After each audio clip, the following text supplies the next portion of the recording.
Welcome back to the programme. In the second part of our portrait of Dave Armitage, we're going to show you Dave playing a quite different role. He's going to show us some remarkable instruments.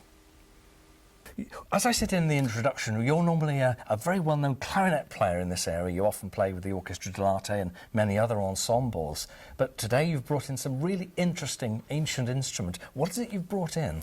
OK, I've brought in a bombard, a set of crumhorns and a cornemuse, and also some whistles, which we can talk about later.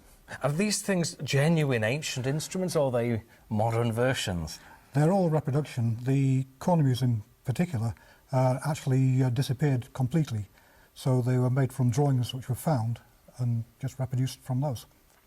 Well, you're a very well-known instrumentalist in this area, but that's not your real job as such, is it? You're a scientist by training. Scientist, engineer, really.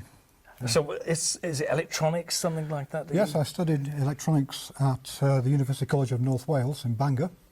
Did my first degree there, then I continued to do a PhD in the same subject. And then I continued to do research within the department, finally moving to a small company which makes mass spectrometers in Cheshire, and then back to Bangor to do more research, and then eventually ended up taking a lectureship in UMIST. So what's the connection with music? A lot of scientists seem to be very good musicians. Is it because of the sort of mathematics of music, do you think? What is the connection? Maybe, I don't know. I started playing music when I was at school and was encouraged by my music teacher there. Not so much by my headmaster. He said I've got to choose between engineering or music. But of course I took no notice of that. It's all fascinating stuff, so what I can't wait to do is to actually hear them. Shall we hear them? OK, let's do it. Good. So here there are these wonderful instruments. I can't wait to hear you play them. Well, what are they made out of?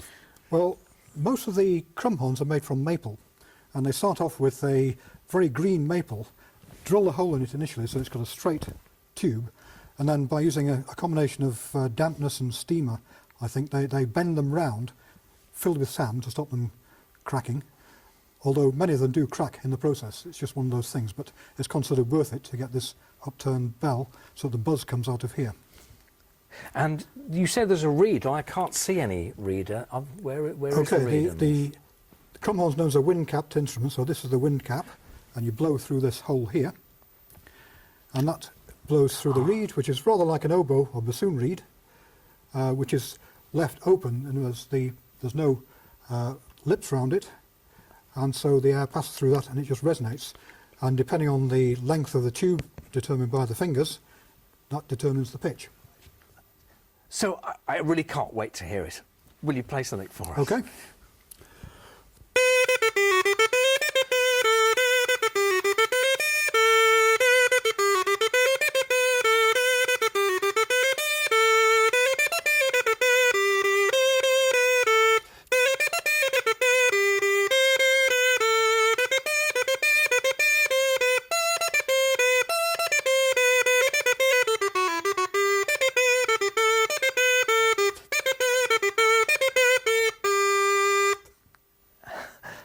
That's wonderful sound. Well, there's a little brass key. What does that do? There's a brass key to increase the range.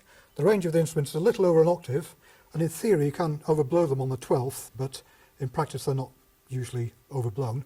So this is just one key to extend the range. What does overblowing mean? It's really where you just blow harder, you put more pressure, and that will inspire the instrument to go into the next harmonic, which on the cylindrical bore instrument is up the 12th. As it is indeed on the clarinet. So you'll get a complete new range of notes? Yes. Without having any more holes to play? Right. So could you just demonstrate the difference of the ranges? Well, I'll show the whole range. Oh dear.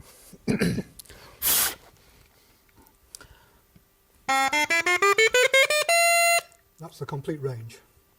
I'll try and overblow it, but I don't think it'll work. No, it doesn't work. That's just by blowing harder? Just by putting more pressure on it, just stops the reed altogether. I see. Well, it's interesting that the reed isn't actually on display in the way it is in an oboe or a bassoon. Or the shawm. So it's sort of like bagpipes in a way. It's exactly like a bagpipe. With having a cap over it. It's the same idea entirely. And in fact, having played these things for any length of time, you realise now why the bagpipe was invented. So you've got even more. Okay, there's an alto, which is the soprano is pitched in C. The alto is usually pitched in F, so we have a different range. I can play a little bit of the same tune, just so you can hear the difference.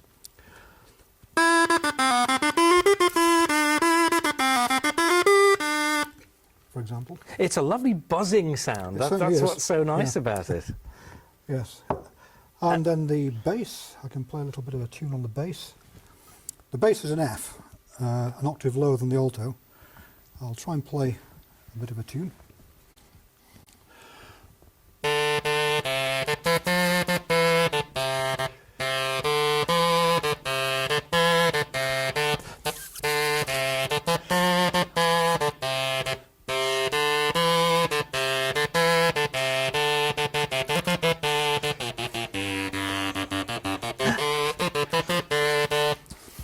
Well, visions of old Henry VIII eating a great big meat joint while someone's playing that in the background. Yes. A marvellous sound.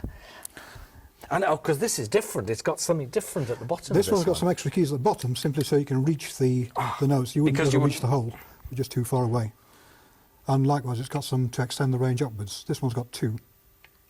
So it's essentially the same. Essentially the same. As this tiny one. Yes. But just because it's a gigantic instrument. Yeah. So is that an even bigger instrument than Actually, this one? it is physically bigger, but it is in the same pitch. It seems to have got more extra length at places that don't actually affect the pitch. The finger holes are about the same spacing, and it has a slightly different sound, but it's basically the same thing.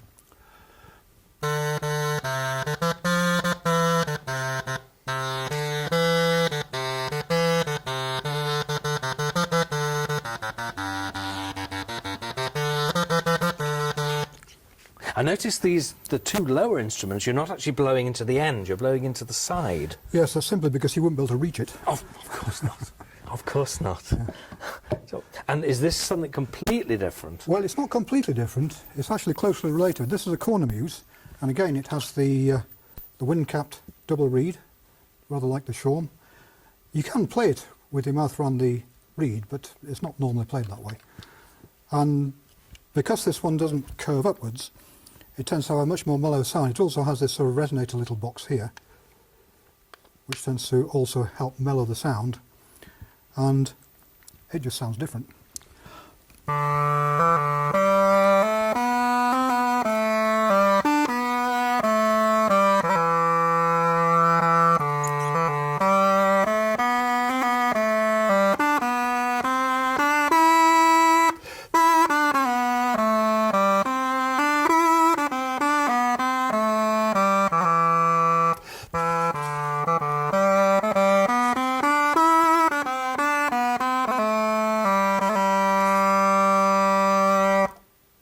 What a lovely mellow sound that is. It's much mellower than the Quite crumhorn, different. Yeah.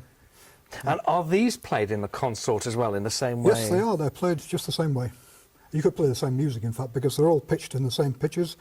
This happens to be a tenor cornemuse, which is in C, and you can have an alto in F, soprano in C, and a bass in F as well. And it looks beautiful as well. It looks like a real instrument, if that doesn't sound daft. Because especially the larger ones, they do look like pieces of wood.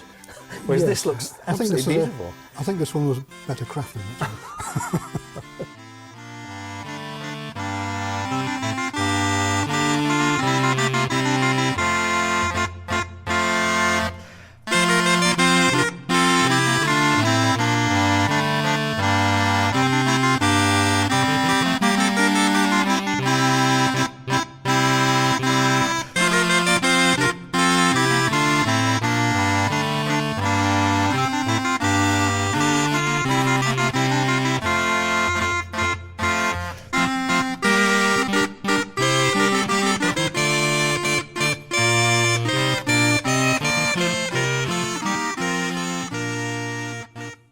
And there's this little one, which is fascinating. It looks absolutely beautifully made. What is this called? This is the bombard, and it originates from Brittany, and it's really based on the shawm. It's just a very high-pitched shawm with a double reed again, but this time it's not wind-capped. The player puts his or her mouth right round it, and it makes a pretty awful sound, really, but Here we go. Normally these are played in very short bursts because they require a very great deal of pressure, and the player can't usually sustain this for very long without blacking out or similar. Don't do that tonight. I'll try not to. So the normal practice is to play with a pair of, or a set of small bagpipes which play an octave higher than this. The bagpipes tend to play the tune continuously, and the bombard just comes in from time to time to enhance it. Just join in when you can and stop when you have to. Funnily enough, bombard is the name of a cannon, isn't it? It's a very, yes, it's a well-known so. as a old-fashioned cannon. I wonder whether that's something to do with the sound it may makes. well be. Okay, so let's play a tune on this.